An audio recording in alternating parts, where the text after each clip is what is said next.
It is my pleasure and my privilege to greet everyone this morning. Happy Memorial Day weekend, beautiful people. I am Reverend Vicki Jeter, your minister and spiritual director for Louisville Center for Spiritual Living Teaching Chapter. And Vernon, if you could start us with the first slide, thank you so much. Today we open with a special dedication for Memorial Day. Blessings be to every being who gave their lives so that we have our freedom today, and each and every family member who has borne the heartache of their loss. I have a poem this morning that is also a lovely follow-up to Dr. Tony LaMotta's message about conscious aging last week, and it's an artful admonishment to live our values each and every moment. It's titled Dust If You Must by Rose Milligan. Dust if you must, but wouldn't it be better to paint a picture or write a letter, bake a cake or plant a seed? Ponder the difference between want and need. Dust if you must, but there's not much time.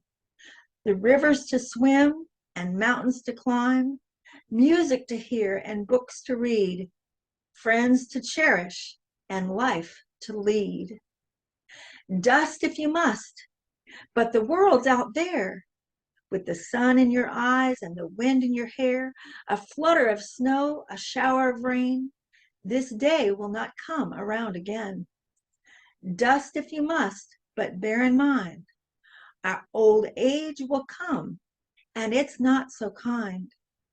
When you go, and go you must, you yourself will make more dust. So let us just let that in and acknowledge both the dark and the light and the coming and the going. The sun rises and the sun sets. We come into this life and we leave this life, and we just honor all of it. Today is the finale of May's theme, From Good to Great to Grand, with a fitting topic, the power of vision. So now, with all of this in mind, let's set our intentions for today, individually and together. Take a moment, check in with what brought you to be with us today. And our shared intention is opening to make the most of this unique opportunity to pay special attention to the power of vision, tapping in to that power personally, and to realize how it really can and does change the world in lasting ways. And I have many, many actual in-the-moment examples of that today. And so all of this and more we take into opening prayer. Taking a breath, making room to drop into that space of zero separation from Source. Thank you, thank you, thank you, God, for this opportunity in communion, for this day, for this life, for all of the gifts we've been given and more. Recognizing the one and only. And as we recognize it as the one and only, each of us is that one emerged in mind, heart, and soul. And from this alignment, I realize that this day is a day that Spirit has made, that it is gifted and gifting in, through, and as everyone within the sound of my voice, now or in the future. Thank you, thank you, thank you, God. I release it, I let it be, and so it is.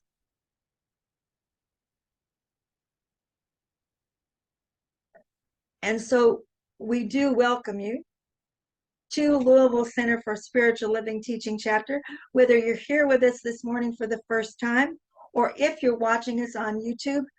Thank you for being here. We welcome your presence, your questions, your wonderment, your mystery. and you are what we are about. And that takes us right into the mission and vision of Louisville Center for Spiritual Living Teaching Chapter, to teach personal transformation as a virtual community, living the principles of science of mind and celebrating all paths to God, just like that. Which leads to our vision of a world that honors and respects all people. And of course, as we know, all of this is only as good as can actually be applied, actually changes your life. And so we have an application of what we believe for each week. And this week, our application of what we believe is: when I dare to be powerful, to use my strength in service of my vision, then it becomes less and less important whether I am afraid. And that is by Audre Lorde, whom I had never heard of. And God bless this beautiful woman. She was a visionary in the 1940s and 50s, and maybe coming into the 60s. She was very, very much like, oh, her name's not going to come to me now, the poet. Anyway, she was a very powerful poet, and I encourage you all to look her up because she was missed in my life. And with that, I turn this over to Katrina Duro, our practitioner of the week. Thank you, Vicki. Welcome. Good morning. So for this morning's reading, my mother, who is a poet, her name is Carol Calkins, wrote a poem for Memorial Day, and I wanted to share that with you as the morning reading. Generations live on. Service and sacrifice. Pillars of strength. Generations live on. Sharing hope, love, and faith. Touches each heart, making things better. Legacy lives on, forever and ever. Gifts are abundant, given out freely. Embrace with gratitude, appreciate fully. Stories passed on, traditions conveyed. Understanding and warmth continuously displayed. Connections prevails, greatest power of all. Generations live on, celebration proclaimed. And for our morning internal time where we work on our meditation, I wanted to share with you a process that was introduced by Reverend Michael Beckwith. It's a visioning process, and for the purposes of today, I'd like to do an abbreviated version of that. For the Louisville Center for Spiritual Living, the first Sunday of each month, we practice a more expanded visioning process, and you're all welcome to join. At the end, you'll see the Telebridge number to call, but for today's purpose, with the focus of visioning, I'm going to take you through a brief visioning process. So this is an opportunity to close your eyes and go within, feeling as grounded as possible. Connecting with your mind, your heart, your body, your spirit. What is the highest and best vision of spirit expressed as vision for my life now?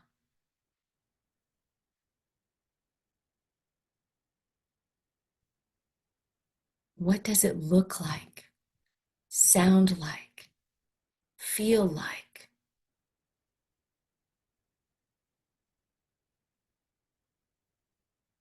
What is the highest and best vision of spirit expressed as vision for my life now?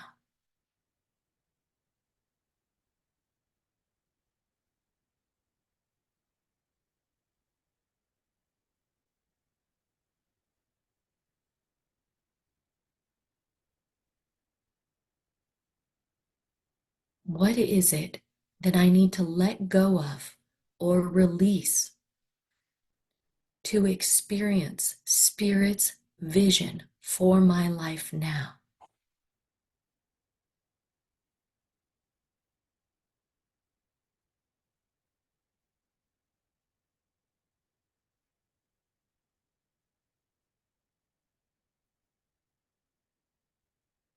What is mine to do to embrace this highest and best vision of Spirit expressed as my vision for my life now?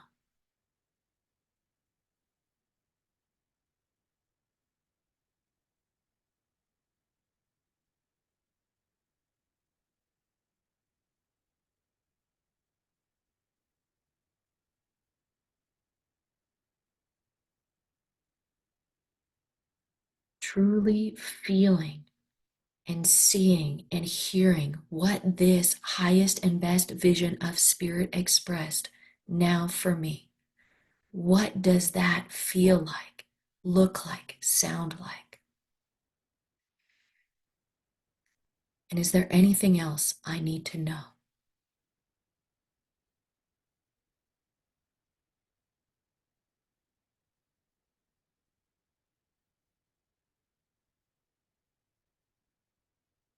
Thank that higher source within for revealing this highest and best vision.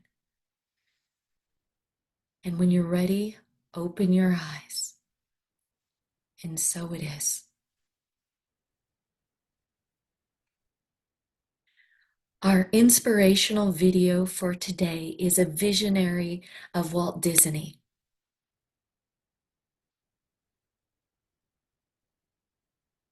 Unveiling the genius, the extraordinary entrepreneurial brilliance of Walt Disney.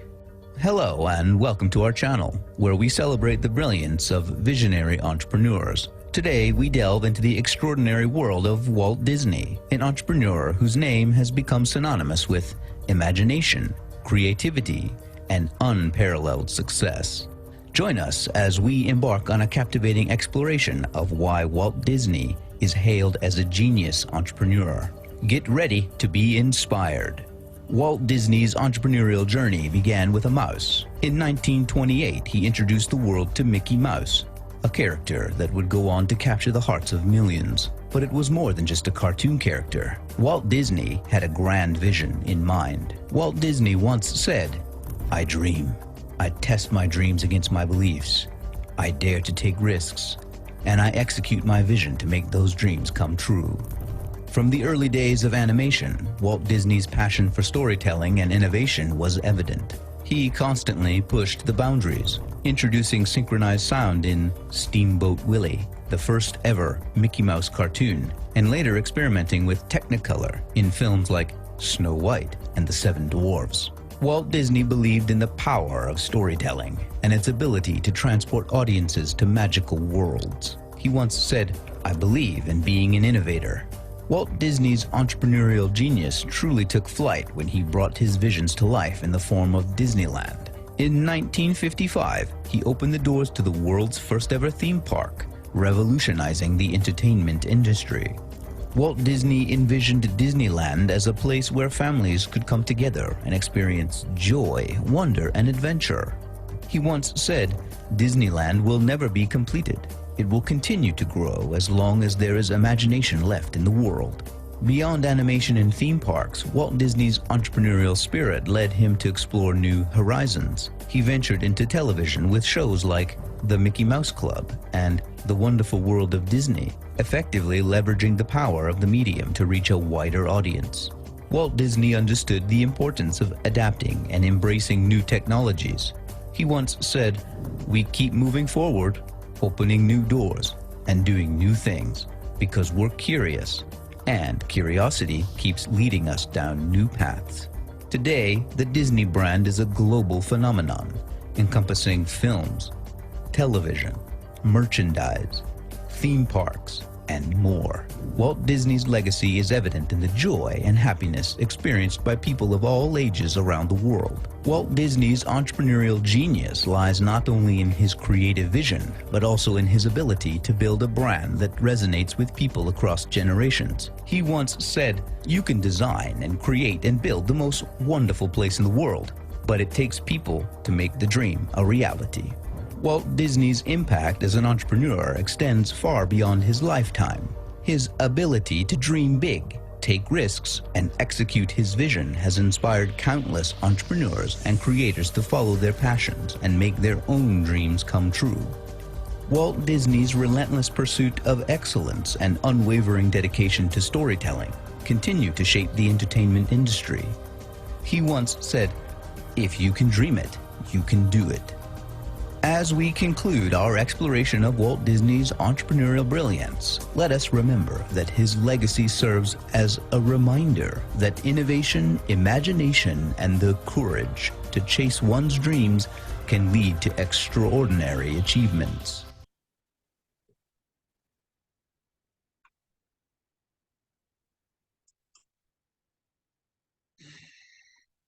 As is very often the case, that video could be an entire talk right there. And I just want to say that as I was watching that, so much, I was literally transposing the image of Walt there with Ernest Holmes and his wife, because as it turns out, we actually have Walt's beautiful wife Lillian to thank for Mickey Mouse. Walt was originally going with Oswald, the lucky rabbit, and his wife saw what he was doing and said, "You know, I think we want to take this a little bit different direction." And so the mouse, after he got the idea from her that the rabbit wasn't a good idea, they had a mouse in their barn. And somehow he was watching the mouse in the barn and got this idea, and he named the mouse originally Mortimer. So it was going to be Mortimer Mouse. And she got a hold of that and said, "Honey, no, let's go with Mickey." So we have today Mickey Mouse, which of course is, you know, just permanent in our psyches. And the hold on just a second. So recognizing that the grandest vision in the world can originate with the smallest planted seed and a little love involved. And so with all of this kind of atmosphere I've been surrounded in this whole time developing this, I really am looking forward to today, because vision is among my favorite things, and it is among the greatest, most personal, magical, mystical gifts that we can discover and experience as spiritual beings having a human experience. Because vision is uniquely personal to each of us, there could be as many interpretations of actually what vision is as there are people. So for our purposes today, I want to start with the question, what is vision? When we say that, like, what do we mean as intended here beyond human sight? So as it is defined in the dictionary, vision is the ability to think about or plan for the future with imagination and wisdom infused.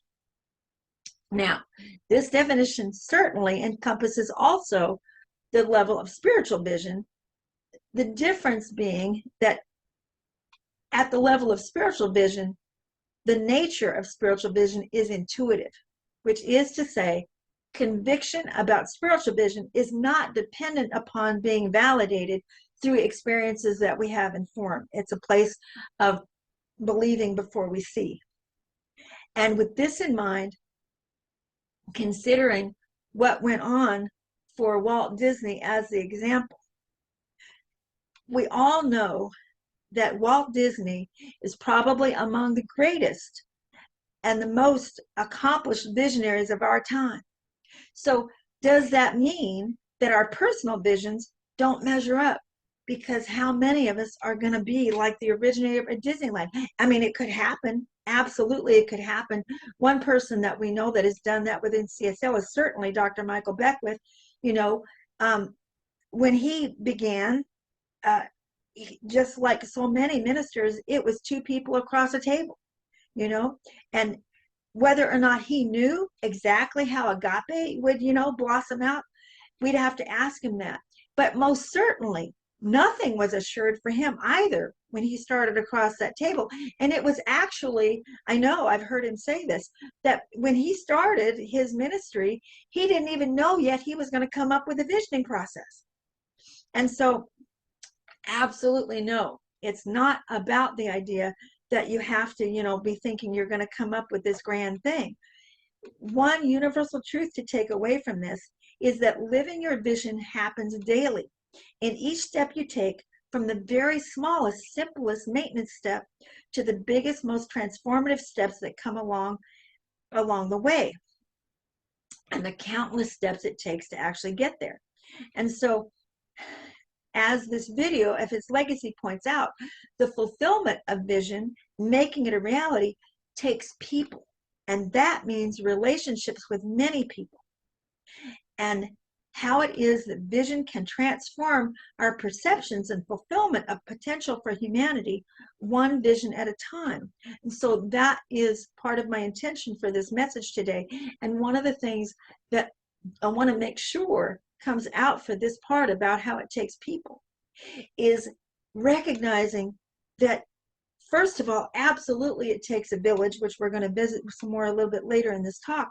But as that village comes together and we begin working with people that are coming from all different perspectives and all different paths of life, absolutely the shadow side of that is going to come up. We're going to have, things that people say things and see things and wear things differently. And there's going to be pieces of that by nature make us uncomfortable. And we have to find the way to, which certainly Walt Disney was a master at, just really appreciating the gifts that people are giving and being willing to work through the problems that come up so that it doesn't cause potentials to fall apart, when in fact what they need to be doing is falling together. And so it is equally important to know that exercising your ability to live from your vision isn't primarily about achieving goals. Now, there is a time for achieving goals, like Reverend Tony said last week. When you're young and you're establishing your life and you're establishing your family, it's a big deal to set a goal and break it down and meet those goals along the way. But no matter what age we're at, the lion's share of living from vision is the spiritual work, because spirit is first cause. Everything starts at the spiritual level that then results in the physical forms of experience. And we can all do the spiritual work. And when we're not available to being the one that physically gets it done, it's about trusting that spirit will take care of the who. Spirit will take care of who will actually, do the treat and move your feet. Spirit will take care of who does the moving the feet to get it done. And so I have an example of that. I was in my late 20s. I was about 30 years old. And I was supporting a woman who was in a nursing home and did not have any family. I would go and see her once or twice a week. And every time I would go into the nursing home, it was one of those places where you think, oh, let me not have this happen to me. And the people weren't bad, but the place really needed renovated in a pretty sincere way. And so I was making a litany of things that I would change about that place. And I knew I wasn't going to be able to do that. So I did one of those things where I went home and I made a list of everything I wanted to change about that nursing home. And I put what I guesstimated it would cost to do that out to the side. And it came up to be between $30,000 and $40,000. And this is back, in the late 80s or so. And so back then, that's quite a bit of money. But I said, you know what? I'm just going to accept it. And I opened up my arms and I did like this. And I said, Spirit, this is my truth. And I expect, $30,000 or $40,000, however that's going to be, that this nursing home can get this done. And I kid you not, within 2 weeks, I walked in there one day and they had done the bulk of it. I had been there, but I came back and sure enough, it was new curtains and it didn't smell in there, and they redone the paint and they redone the carpet. And I was like, oh my gosh. And that's when I really began to realize that we can live our vision. Spirit will take care of how it's going to transform. It's for us to stand at the center of our universe and say, this is the universe I choose to live in, and Spirit can support all of it. And I just have to let go of feeling those limitations. So today we're going to delve into 3 practices and perspectives that cultivate living a visionary life. So visioning is one. God bless you, Katrina. You did a beautiful job with that mini visioning. We're going to talk a little bit about vision boards. And then we're going to talk a little bit more about how it is that the fulfillment of a vision is not only for and about us personally, but by nature, it is actually for the world if you're coming from a visionary place. So before we take a look at the 3 practices, it's really valuable to look at the characteristics that people who are visionaries have in common. First, there is a recognition of good for all humanity. Even though, like with Walt Disney, his was about theme parks and sort of leading edge joy and fun and all of that. But it has changed lives around the world. And all along the way, his intention was that should blossom out for everyone, that everyone should have the opportunity to live from a place of imagination and not lose track of the inner child. Dr. Martin Luther King Jr., Mother Teresa, Gandhi, and Walt Disney are all examples, and all of them had visions about betterment and enlightenment for all people. They were humanitarians. Now, a second standout characteristic of a visionary person is that they refuse to allow obstacles to deter them in any way. Now, obstacles have to be dealt with, financial obstacles and structural obstacles, and Lord knows what all kinds of things we can come up with, where we could say, oh, well, I can't do that because how am I going to do this over here? Yes, it's not about being in denial of current limitations and problems that arise. But someone who is living from vision sees right past all that and through all that or around all that, and anything that would stand in their way of their vision, they just know it's going to become a reality. And they'll stand back and say, I don't know how, but I'm going to stand in this reality until it happens. So in 2023, some of our global themes that we've been going through leading up to today have highlighted this whole process. And today kind of brings it all together. We talked about divine vocation. We talked about finding your why. And just as a reminder, finding your why is really a way to stand in a place of refusing to be, talked out of it. It's that question, what is the thing that I would do each morning that it wouldn't matter what was going on in the world? I would still say, this is why I'm getting up today. This is what I care about. This is who I am, and this is what I'm going to do. What is it that you value so deeply that you would keep your commitment to do it no matter what was going on in the world around you? And again, that isn't about denying, like, if something in the world really needs taken care of, etc. But generally, where you don't go to the place of, well, this is what's happening now, so I'm just gonna, forget my dream. So what is it that you can feel inside that you were meant to do or be, no matter what anybody else told you or what anybody else thought? What is it that you would press forward to do anyway? And when you find that, that is an indication of your divine vocation. And so what can you see and feel is possible when you think from the perspective of your divine vocation? That's part of your vision, or at least a piece of it, And so just as an example for you about that, I wanted children all my life from the time I was 19. I actually thought I would have children very young because I was physically the strongest then, and I could have done that. I could have succeeded as a mother when I was in my early 20s. I was really, really strong and walking without crutches. And it didn't happen. And I just knew I was intended to be a mother. And ultimately, the way Spirit brought that around is I held that vision and I kept talking to God about it right up until I was 40, 39 or so, because I had to tell Verna, I said, you know what, if I don't get pregnant by the time I'm 39, we have to let go of this idea, because I wasn't going to risk having an at-risk pregnancy over the age of 40 for me, because of who I am in my physical situation. And sure enough, once I let that go, all of a sudden here came perinatal psychology, to where I ended up mothering many, and I still do work with parents and families and their babies and all of that. And it fulfilled my dream. And so that's just one way of looking at how things can come around. Now, turning our attention to the three practices, cultivating visionary life.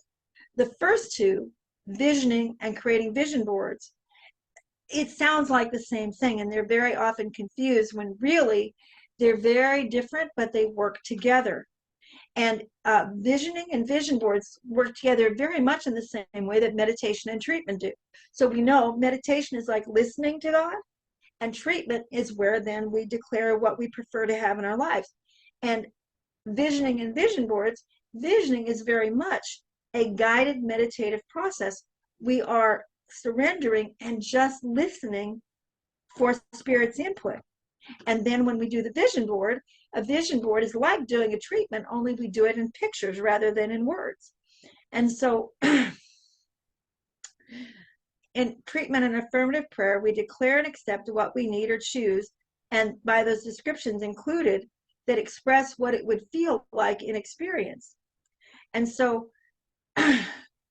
these two, visioning and vision boards, and treatment and meditation, they're corresponding practices where that correspondence, depending on which set you're using, each of them is like a correspondence with Spirit. And when we think about correspondences, corresponding is in like terms you don't hear so much today, because people don't as much do letter writing, but you write a letter and then somebody writes back. And that's kind of like what we're doing with Spirit. When we communicate these things, we meditate, we listen, and then we do something like a vision board or a treatment, and the conversation goes on. And as the conversation goes on, the strength in that becomes stronger.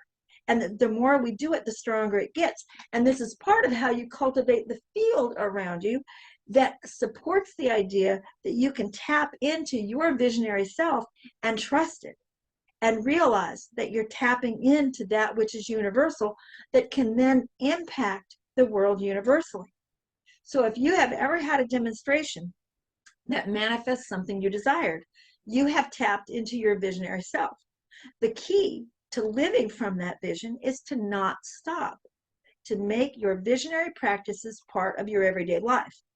Now, the third aspect of living from vision, here are the two most powerful quotes about that come from what Walt Disney said. We keep moving forward, opening new doors and doing new things because we're curious, and curiosity keeps us going down new paths. And he said, you can design and create and build the most wonderful place in the world, i.e., the world that works for everyone. But it takes people to make the dream a reality. The universal truth of this speaks to Centers for Spiritual Living's intention with this topic, creating space. We have a collective responsibility to create space for others to embark on their own journey of self-discovery and self-actualization, realizing their visions as we realize ours. So this includes our contributing what we can to the dreams and visions of others, loved ones, friends, and people around us every day. The movement from good to great to grand is not just an individual one, but a vision for our collective reality. The sacred act of creating space fosters an environment where individuals are liberated to explore their authentic selves unfettered by social expectations or external judgments. By nurturing this space, we honor the intent and potential within every individual, recognizing that each person possesses a unique path authentic to self-expression and personal vision. Each person, each being is an essential part of the grand whole. Now, this is the culmination of our visions emerging as the grand plan of all creation, of what's actually possible for us. You know, when the Christ said the kingdom of heaven is at hand, he was not kidding. The kingdom of heaven is at hand. And all of this is a part of how we stand in the center of the universe and say yes to that potential. So such an endeavor requires cultivating empathy, compassion, and a deep respect for the individuality of others. Embracing the importance of creating the space not only empowers others to blossom in their fullest expression, but also contributes to the collective tapestry of how all that comes together. And it's through this conscious act of liberation that we invite a symphony of diverse voices, each harmonizing in their own way. And the last thing I want to say about this is, so when you are expanding your field of recognizing we don't know who Spirit's going to drop in to fulfill the vision that we're holding, you know, if treating and meditating about this is the only thing we can do, it's foundational and it's going to have its effect, just like at that nursing home. But when we run into things and we see people in the world and we can feel that kind of edge come up, like, ooh, you know, I don't know if I would be so comfortable if this person was in my space, to stop and ask ourselves, okay, well, that's a limitation. What would I have to do? What do I have to do inside to soften those edges and say, hey, I have room for this diversity in the world because it's going to be a part of what makes the collective vision a reality, so that we can be continuously working with that shadow and releasing those things that hold us up as humanity. And by holding up, I don't mean in the positive way in that regard. I mean holding us up like holding us back. Now, understanding that it takes a village. The story that I want to share is actually a very brief video. Nemo Patel is someone that you guys have heard of before, even if you don't recognize his name. He is a current musician that puts out some phenomenal videos with his music. Sometimes you've seen, we've listened to Nemo Patel and Daniel Nemad. They work together. And so we're going to watch a video about Nemo Patel's vision and what he actually has as the structure behind his music. Vernon, if you could play that video.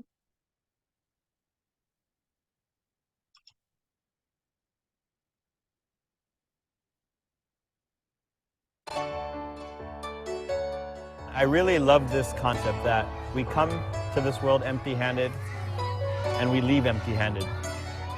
And it kind of sums up the timeline of our being on this planet. And so if that's the ultimate truth, then how really are we going to be using the time while we are here? And so then the messages I feel like that are coming out in the music are my answer to that question. Well, my heart starts sinking and I'm thinking, what's the reason why we holding back from being kind? What's the disease? But then I sense we are fine. It'll all happen. Love, kindness, faith, gratitude, those are things to me that are not mine by any means. They're like beyond this earth. They're the universe's truth. And so the intention is just to offer it. Empty Hands music represents that. And it's a humble offering, so people may not even care about it. People may not listen. And some people might really align with it. And to me, it's like, good, well, then this is yours. You're my life, you're my breath, you're a smile, you're my guest. You're the earth, you're the sun, you're the grass, you are love. You're my hands, you're a bug, you're my eyes, you're a hug. You're the light in the dark, you're the spark, you are fun. You're my mom, you are water, you're the stars, you're my daughter. You're my friend till the end, you're My dreams in my father, the blessings that exist, the small things that are bliss, the gift to realize that everything is a gift. There's so much negativity in our world around us, and Empty Hands music spreads all that is positive and reminds us that that's there inside ourselves. A beautiful parade of love that hits your ears and just captivates your soul.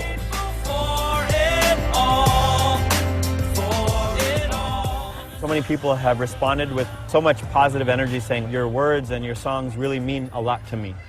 I felt like, wow, well then this is like a perfect time to take a pilgrimage with the music. And it's not about being a performer going on tour, but more of being a human being and sharing these songs and these messages, having an evening where local musicians also come in, storytellers, people that are everyday heroes in the community, and songs that string together the themes that all of these people are living by. We've been taught that what you touch will always turn to gold, and now we're learning when we let it go, it overflows with no credit to take, cause no credit is home. A higher power working deeper where the seeds are sown, and when the seeds are true, then they're seeds of gold. But the real gold is joy when life starts to flow, and when it does, you just smile, cause now you know. Any music that can make little kids all the way to elderly who don't actually speak the language being sung move and groove and smile and love, and that's world peace right there. It's like Merry Christmas, eggnog, happy birthdays, anniversaries, and like seeing a loved one after 30 years, all wrapped up in one tight bow that is Empty Hands music. Whatever grows, whatever dies, it dies. When it works, it works. Fly, yeah. Let it fly. Fails, it fails. So, let it soar. I'm planting seeds and nothing more. I think Nemo Bhaiya is on this pilgrimage, but he's walking this path and his eyes are closed. And then slowly and gradually, all the people are just coming, and like, this is what Empty Hands is doing. We all are just coming together and we are just walking towards light.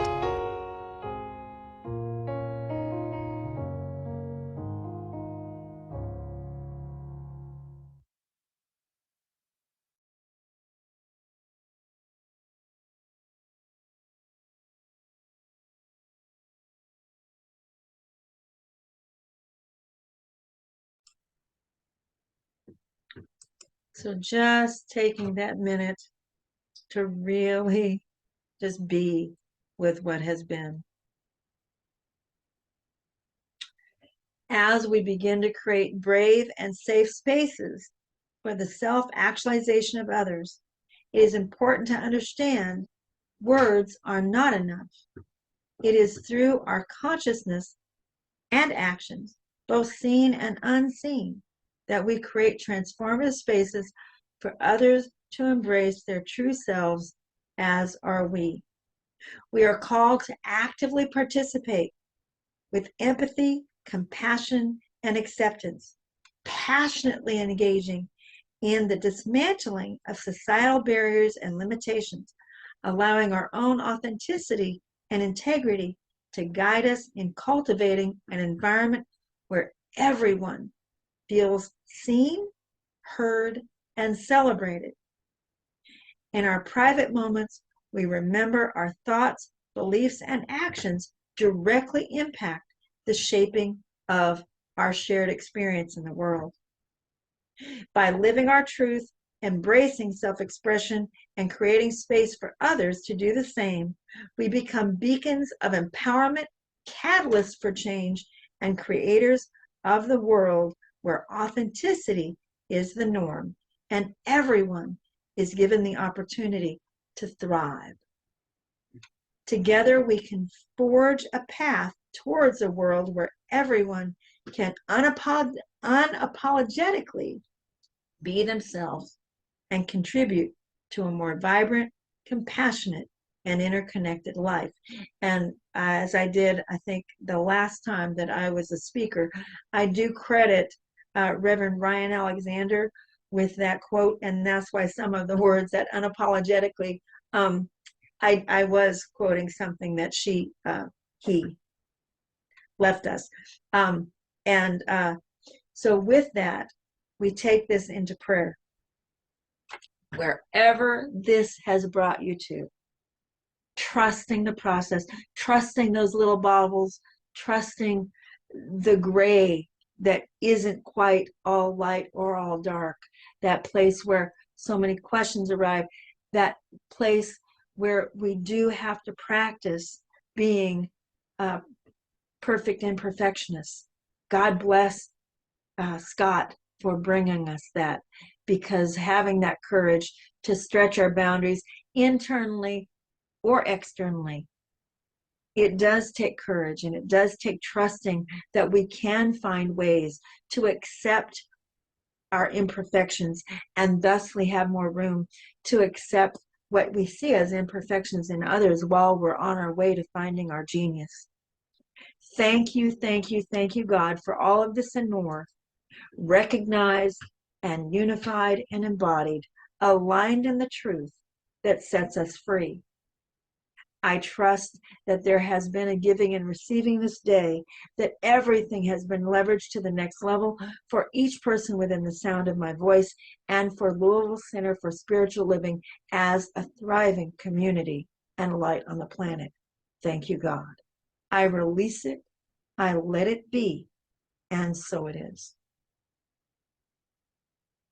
And so it is. For May's prosperity affirmation,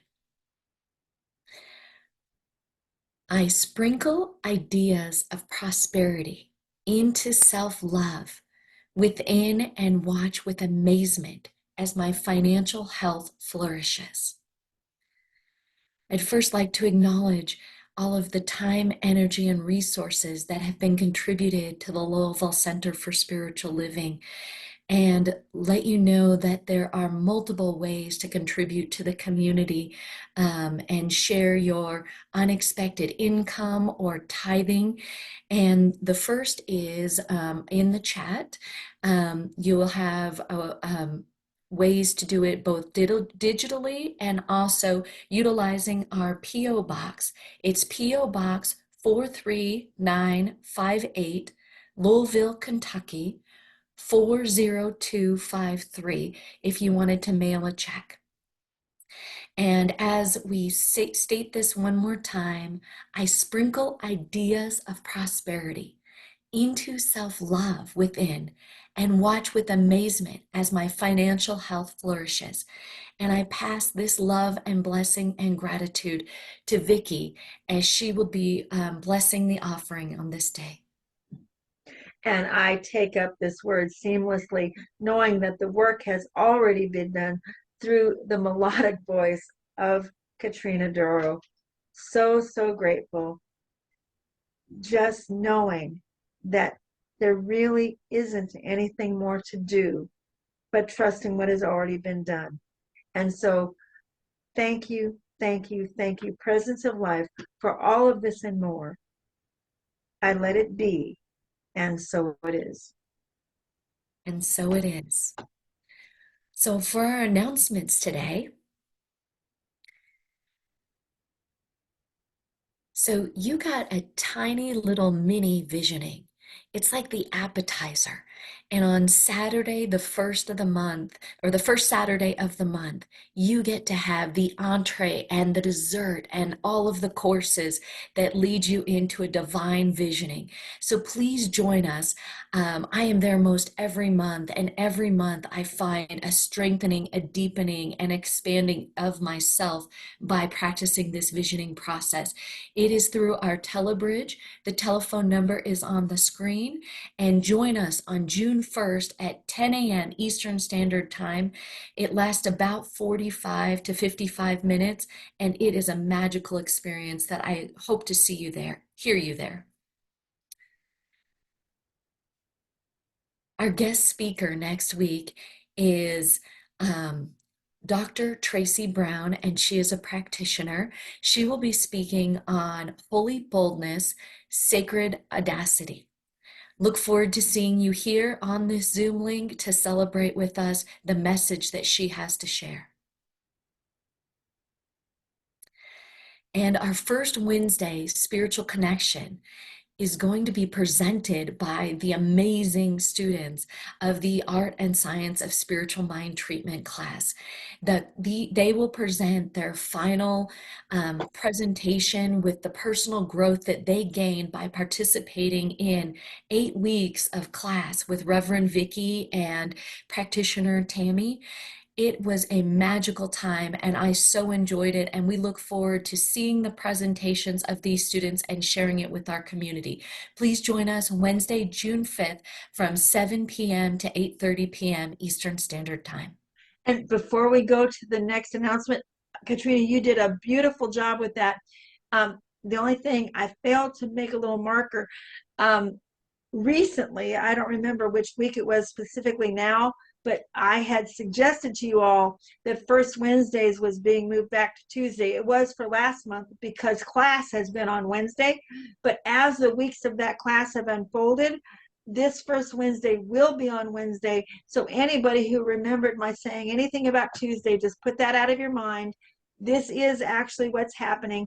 And I'm so glad that Katrina included that she was in that class, because these presentations that these students come up with, I mean, if anybody ever needed to have an actual demonstration of what it means to put the fourth tire on the pavement and apply this work, come out and see what happens on Wednesday. It's going to be a beautiful thing.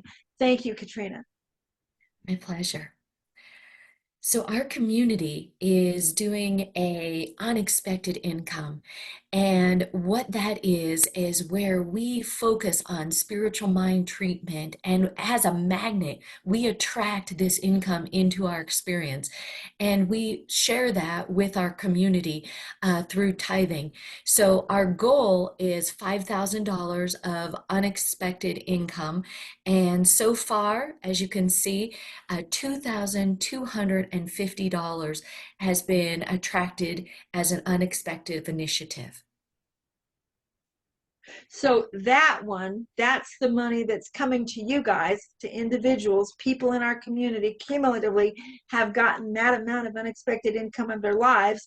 And then the 10% tithing is what comes to LCSL. And thank you, Vernon. And as you can see there, from that $2,500, we have received 10% at $225. And I just want to say, I wouldn't necessarily have felt the need to interject here because Katrina's doing a beautiful job. But I want to tell you all, I didn't hear from anybody this week, and I have a feeling there has probably been some unexpected things that have come along. Just remember, you can find my contact information in the weekly newsletter at the bottom, and that's true for me and for all your practitioners. I think that's, and your board members. I think that doesn't get said maybe often enough. You could let any of them know, and they would let me know. So I just wanted to say that the reason why the numbers are unchanged from last week is because we haven't heard from anybody. And if you have anything to share during sharing time, that's a wonderful time to testify to it. And an example of unexpected income that occurred for me this week was that I was treated to a absolutely delicious barbecue dinner, and the check was taken care of by a wonderful person, and that was an unexpected income that was a gift to me. So that is just one example of how unexpected income demonstrates in our lives. Please stay after for sharing time.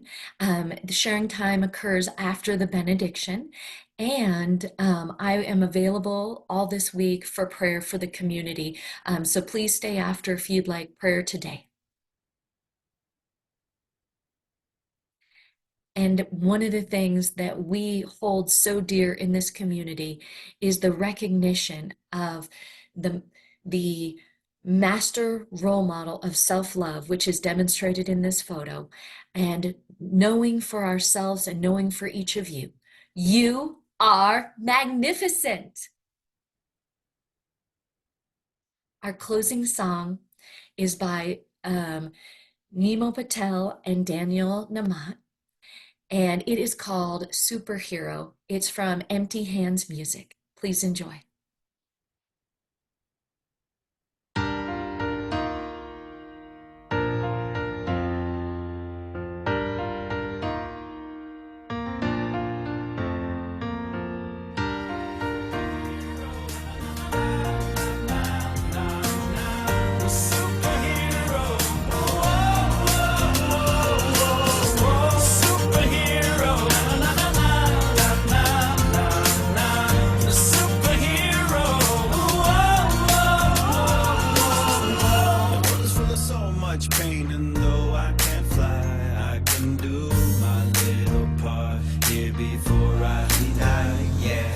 brother? I may not win the Nobel Prize, but at least I can try to be a little more kind, spend a little more time in my changing life, yeah. Like giving a hug when somebody is down there, feeding a soul when there's nobody around here. Small things that can change the sound and the vibe of the spirit that can change the town. Yeah. Started small, now it's touched the crowd. The crowd is growing, now the word is out that if we all do our parts, we can touch the clouds. Without a cape and a mask, we can touch the clouds, yeah. We don't have to leap tall buildings in a single bound. There's a lot of good that we can do sitting on the ground. We don't need a jetpack suit to take us to the clouds. It's up to me and you, right here, right now. Superhero, na na na na na na na na. Superhero, oh, oh, oh, oh, oh. Superhero, na na na na na na na. Superhero, oh, oh, oh. It's the smallest things that make a difference, and all the power's locked within us. All we gotta do is find the key and turn the latch and set it free, yeah. We don't need to be fast and strong, cause a kind word can go a long way. Help someone whose faith is gone to get back up and carry on. Maybe it's too hard to understand, think it's too much for us to handle, but I promise you that you can, cause you don't need to be a Superman. Right here and now, you are a superhero. We don't have to leap tall buildings in a single bound. There's a lot of good that we can do sitting on the ground. We don't need a jetpack suit to take us to the clouds. It's up to me and you. Somebody is down, feeding the soul when there's nobody around. Small things that can change the sound, and the vibe of the spirit that can change the town. Started small, then we touch the crowd. The crowd is growing, now the word is out that if we all do our parts, we can touch the clouds. Without a cape and a mask, we can touch the clouds, yeah.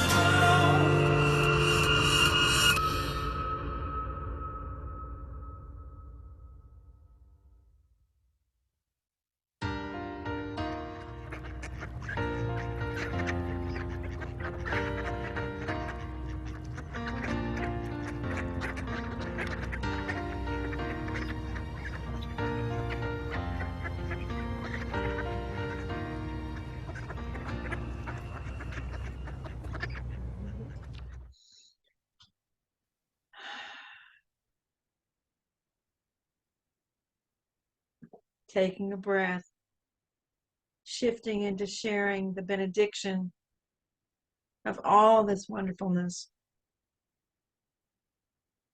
I invite you to say with me, the science of mind and spirit is a way of life, not something we do on Sunday or some other day of the week. It is the way we greet the day with gratitude, how we greet our neighbor with joy, how we greet life's challenges with compassion and grace. It is how we greet the transition from this side of life to the next stage of life, after life, with peaceful surrender and curious excitement. It is how we make dinner, make love, and make amends. It is our practice, our gift, our art. It is you and it is me. It is we. And it is evidenced in the way we live our lives each and every day.